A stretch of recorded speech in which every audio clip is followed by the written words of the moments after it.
بسم الله الرحمن الرحيم الحمد لله رب العالمين والصلاة والسلام على رسول الله وعلى آله وصحبه أجمعين. Assalamu alaikum wa rahmatullah, and welcome to the first lesson of the Alif to Ya Tajweed course for adults. So this course is a course designed for adults that we actually did last year, or similar to this last year, where we traveled through a book called Ahsanul Qawa'id. And that's kind of a beginner book when you're learning how to recite the Qur'an. It's not a very detailed book. It's used by many children, but also many adults across the UK.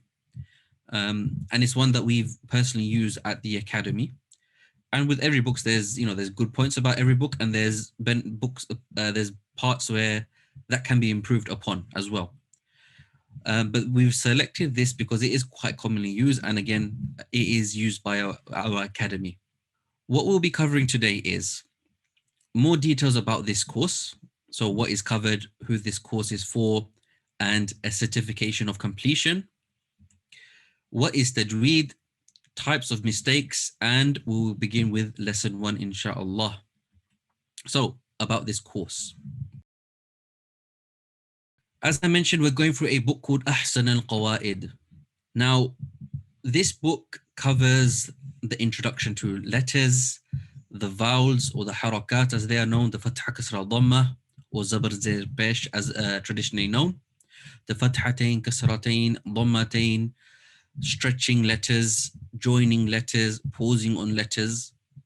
It doesn't cover a whole bunch of rules. That's something that's taught something a bit separately when you start Qur'an. However, there are hints of rules throughout the book as well.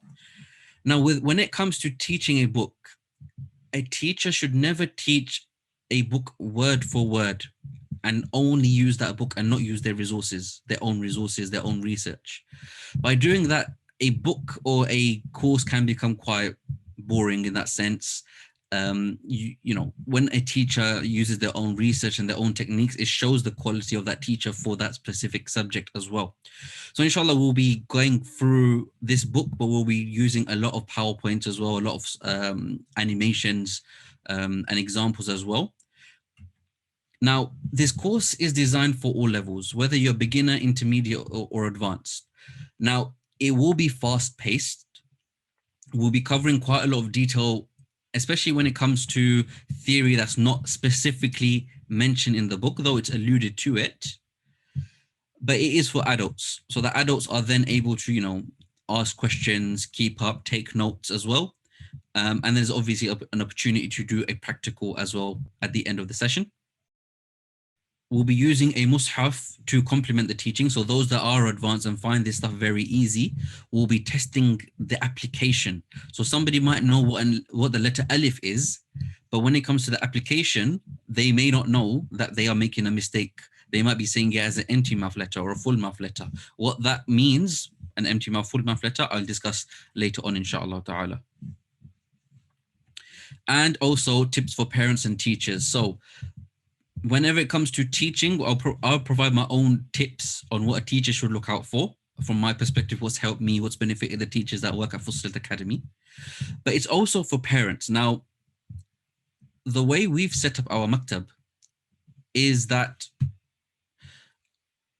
the student recites to the teacher, and then they practice at home, either preferably with somebody like a parent, a guardian, a sibling, or by themselves, but practicing out loud. Now, a lot of the times the parents are not confident in their own tajweed. They've been taught the back home way, and so they're not confident in that. So I'll be providing tips for parents so that they can look out for certain aspects as well, and just gain an extra dimension when they're teaching this book as well. Now, how do you benefit from this course? Before we finish the introduction, participate. With tajweed, you can read a book, but that does not mean you can recite with tajweed. You have to participate, whether it's, asking questions or, participating with the actual recitation of words or verses. Participate. Don't be shy. So many people are shy, and that stops them. So many people want to learn, but they're held back by their shyness. So don't let that stop you. Everybody wants to learn two main things. They want to learn how to read the Qur'an and they want to understand the Qur'an. That's the minimum. That's what everybody that I've come across wants to learn to recite the Qur'an correctly and understand the Qur'an. The only way you can truly recite the Qur'an is with the practical. That's the only way. You cannot read how to pronounce the letter. You can't read transliteration and recite the Qur'an correctly. It's not possible to read transliteration and read the Qur'an correctly. Not possible. Take notes. So we'll be going through theory. So ensure you do take notes and practice out loud. This is very important. Now, many people, they either do it under the breath or they do it in their head. When you do it in your head, you're not getting any rewards. As we'll discuss shortly, whenever you read a letter in the Quran, you get 10 rewards. Now, if you're going to say it in your head without your lips moving, you don't get a reward for that. You only get a reward when your tongue's moving. Okay? So then the next thing is, you're moving your tongue, but you're whispering it to yourself. Okay, you're fine, you're getting rewards, but you're not really projecting your voice. You're not really saying it out loud. And so you're not really going to improve. But when you say it out loud, whether you're in a room by yourself or reading it to somebody, that's when you start to gain confidence. And you do it regularly, you will improve much faster. What is tajweed? Tajweed and Arabic are two different things. When I say I want to learn Arabic, or if somebody says to me, I want to learn Arabic, to me, that means the Arabic language, understanding the Arabic language, how sentences are formed. When somebody says they want to learn tajweed or they want to learn to recite the Quran, that's another thing. So when they say they want to learn Arabic, that's in terms of understanding language, constructing sentences. Tajweed and reciting the Quran is another subject. Tajweed is specifically focused on how the Quran is recited. Now, tajweed isn't how, if I had an Arabic newspaper in front of me, you wouldn't read the Arabic newspaper necessarily with all the rules of tajweed. There are certain rules that are specific to the Quran. Even more so, when you do your dhikr, when you're doing your salah, for example, at-tahiyyatu lillahi was-salawatu wat-tayyibat, etc., there are obviously the letters that you pronounce correctly, but there are certain rules, like certain stretching, that you don't need to do in at-tahiyyatu lillah and Allahumma salli ala Muhammad. So for example, when you do Durud Ibrahim, for those that are aware of what a shadda does on a meme, you pause on it for 2 counts. So in the Quran, you'd say Allahumma, Allahumma. But when it comes to Durud Ibrahim, you just say Allahumma. You don't need to stretch it. So you don't apply the rules of tajweed in that aspect of it, but you do pronounce the letters correctly. Now, literally, tajweed is betterment or beautification. Technically, it is a science by which one gets to know the correct pronunciation of the letters with their characteristics. And if you're to add anything to that, it'll be with rulings as well. So how you pause, the ahkam, the rules, how you pause, how you stretch. Yeah, so that will be an addition there as well. Why study tajweed? The first and foremost, whenever you study something in Islam, it is for the purpose of Allah subhanahu wa ta'ala. Whenever you do stuff, whenever you go to work, whenever you pray salah, your first and foremost reason is not just to provide for my family. That can be secondary, or salah just to tick it off your daily task list. The reason you do anything is in Islam is first and foremost because you want to gain Allah's pleasure. You want Allah's forgiveness because you want paradise, and you can only attain paradise if Allah is pleased with you and Allah forgives you. So the number one reason you are doing anything is for Allah. When it comes to tajweed, you are not studying it so that you can go to a event and recite Quran out loud in front of people so that they can say, MashaAllah, what an amazing voice he has or she has, what an amazing recitation. This is not the reason. First and foremost, you do it for yourself, that you are reciting the Quran as it was revealed to the Prophet ﷺ. This is your intention. This is your aim. That's where you want to get to. And when you have that intention, that will help you have motivation. a more long-term motivation.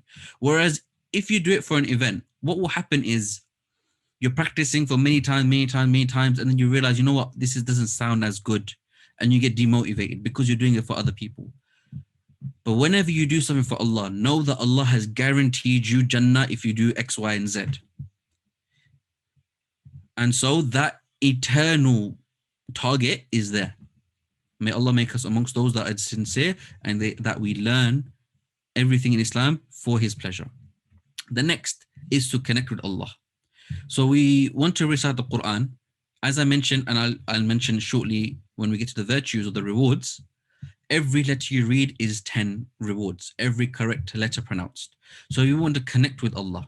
We want to be able to recite the Qur'an correctly, and then obviously, then we want to understand it as well. You can do both at the same time, but we want to be able to read the Qur'an correctly. So when we're reading our salah, we have that confidence that I am reading the Qur'an correctly. And which is the final point, we want to recite correctly. Now, why is that important? Because by reciting, you get rewards, and by reciting, you can be sinful as well. We'll talk about the sinful aspect shortly, but in terms of rewards, we're going to mention quite a few in the coming weeks, but just to start you off, I'm going to mention 2. The first one I've already mentioned twice. The third time here I'm going to mention it is every single letter you read, you get 10 rewards. So when you say Alif, Lam, Mim, that's 3 letters. That's 30 easy rewards. Easy rewards. When I say Alhamdu, that's 5 letters. 50 easy rewards. How easy was that? How easy is that just to attain 10 rewards? Next thing is, the proficient readers, those that can recite the Quran fluently and correctly, they'll be with the noble angels. But as for the one that reads the Quran and they struggle, they will have ajran. They will have 2 rewards. This hadith is commonly mistranslated to mean double the reward, meaning double the reward of the person that recites it fluently. So some people translate it as, okay, the fluent reciter gets a reward, but the one that struggles gets double the reward. No, that's not the case. Of course, the one that recites the Quran fluently and correctly, they are more worthy of getting more rewards. Of course, they put in that effort and, they've got to that station through hard work. But the one that tries, they get a reward for reading it and for trying. So you're always rewarded. As for the mistakes, this is referred to as al-lahn. Al-lahn. And they can be split into 2. Al-lahnul khafi and al-lahnul jali. Al-lahnul khafi, minor mistakes. So with this, it's disliked, it's makruh. You're not sinful by doing this stuff. An example of this is not applying certain characteristics. So for example, the letter ra in Arabic, the R sound, ra, in certain situations it is full mouth, in other situations it's empty mouth.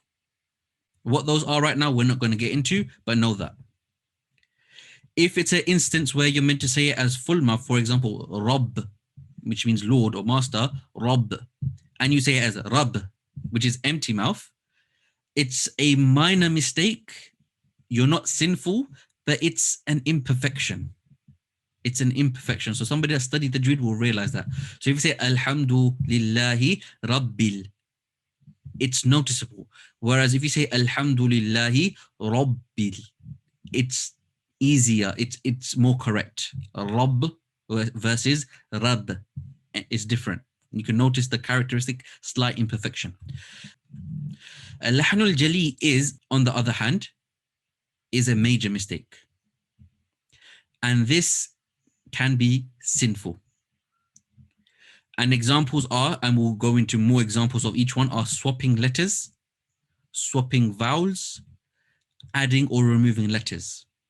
So swapping letters, swapping vowels, which is the fatha, kasra, dhamma, so the a, e, u, swapping them around, and adding, removing letters, because these can potentially change the meaning. And I'm going to give you an example of each 3 of these just to show you how common it is. And this is where I'd request the first person to, whoever wants to volunteer, can volunteer to try to read these words. Assalamu alaikum. Walaikum assalam. Okay, so if you could read the first from the right hand side, from the top right, and then the left from the first row. Kalb, qalb. Good. Next row. Teen, teen. Good. And next row. Surah, surah. Good. You missed the ha. I know we're not getting into this right now, but because you pronounced the letters correctly, so you'd pronounce this as a ha, surah, and surah, just the ha at the end, yeah? But that's fine, alhamdulillah. You read it correctly, alhamdulillah. Anybody else want to have a go? Assalamu alaikum. Wa alaikum assalam wa rahmatullah. So if you do the same from the top right. Qalb, qalb, teen, teen, surah, surah. Okay, good. Jazakallah khairah. So I'm going to have to put you on the spot, and I'm doing it on purpose because this is the whole point of Tajweed, okay? Alhamdulillah. So first and foremost, remember that Tajweed is a science in which we want to be corrected. And you can only be corrected when you make mistakes. So the whole point of Tajweed is find my mistakes, correct me, okay? Now, what the brother did here is he pronounced the first one, and brother, please don't be put off. See this as encouragement, inshallah ta'ala. I want to see you volunteering in the future as well, inshallah ta'ala. The first one is kalb, ka. The second one is qalb. So I'm going to just say the first letters, ka, qa. Notice the difference, ka, qa. The second one is full mouth, okay? Next one, teen, teen. So the first letters again, ti, ti, ti, ti. And the next one is surah, surah. So just again focusing on the first letter, su, su, su, su. The difference here is the full mouth and empty mouth letter. No letter in Arabic should sound similar. And so if you were to pronounce them as the same, then you would change the meaning. The meaning of the first two is ka, kelb is dog, qalb, heart, teen, fig, teen, clay, surah. There's 114 surah in the Qur'an, which means chapter. Surah with a sad is a picture. Straight away you will realize the Arabic language is extremely sensitive. Very sensitive. So that's the letter mistake. The next one is the vowel mistake. Now notice the difference here. I'm going to present two, and I'm going to highlight the colors here on the letters I want you to focus on. وَقَتَلَ دَاوُودُ جَالُوتَ. So one is do, one other is da. That has one meaning. If we were to mix them up and say Daawuda instead of Daawudu, and if we were to say Jalutu instead of Jaluta, it changes the meaning. How does it change the meaning? The first one means when David killed Goliath, the famous story that we know of, which is in the Qur'an. And that is the correct version. If we say the other one, when Goliath killed David, you have now changed the meaning and you've said something incorrect in the Qur'an, historically incorrect. This is how sensitive the Arabic language is. وَقَتَلَ دَاوُودُ جَالُوتَ versus وَقَتَلَ دَاوُودَ جَالُوتُ. Okay, so the top one, the one at the top is the correct version. Daawudu Jaluta. And the last one is adding or removing letters. So all of us know the story of Adam and Hawa alayhim as-salam. Allah subhanahu wa ta'ala says in the Quran, فَأَكَلَا مِنْهَا. So notice the stretch, فَأَكَلَا مِنْهَا. And the next one is فَأَكَلَ مِنْهَا. So I'm just going to focus on the first one, la versus la. Now ignore the fa at the beginning. Akala versus akala. What is the difference in meaning? The top one means when they both ate from the tree. So the story is telling, and this is the correct version, that Adam and Hawa alayhim as-salam both ate from the tree. And if you don't know the story of Adam alayhi salam and Hawa alayhi salam, you can check out my stories on the prophets on YouTube. Add a bit of advertising there, and inshallah you'll see the story there. The second one is without the stretch. And he ate from the tree. Notice the difference. By removing the alif, you have changed it from them both eating to only he ate. You've changed the narrative of the story. So the Arabic language is very, very, very sensitive. And this is why it's important for us to not only connect with the Qur'an in terms of meaning, but also in terms of how to recite the Qur'an as well. Now, etiquettes. Again, I'm going to mention quite a few over the coming weeks. I'm going to mention 3 for now. So make a note of this stuff. Be in a state of wudu. So always challenge yourself to be in a state of wudu. Have it, and this is something I encourage my students, my teachers, everybody. That when you go to the toilet, you wash yourself, you wash your hands. Add that routine of doing wudu, whether it's salah time or not. Add wudu every time. So always be in a state of wudu. Challenge yourself, especially with Ramadan coming. Always be in a state of wudu. Begin with the ta'awudh, which is a'udhu billahi minash shaitanir rajim, and then say Bismillahir Rahmanir Rahim, which is the tasmiyah. So begin with a'udhu billahi minash shaitanir rajim, and then say Bismillahir Rahmanir Rahim. Okay.